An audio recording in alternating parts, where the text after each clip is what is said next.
If history is an old stone wall covered in cracks, should modern architecture submit or challenge? In the wilderness of Sever do Vouga, architect Rómulo Neto didn't choose to repair the past.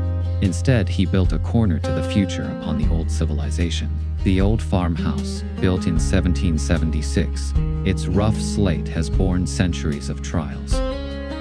Preserving the stone isn't just for nostalgia, but to find a heavy anchor for light modernism.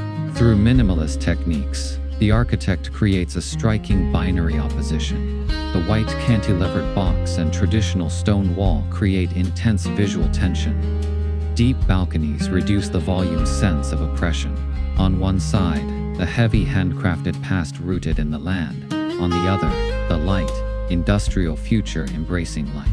Here, windows aren't just holes in walls, but optical instruments capturing Portugal's rural scenery. At this corner, architecture completes a dialogue spanning a century.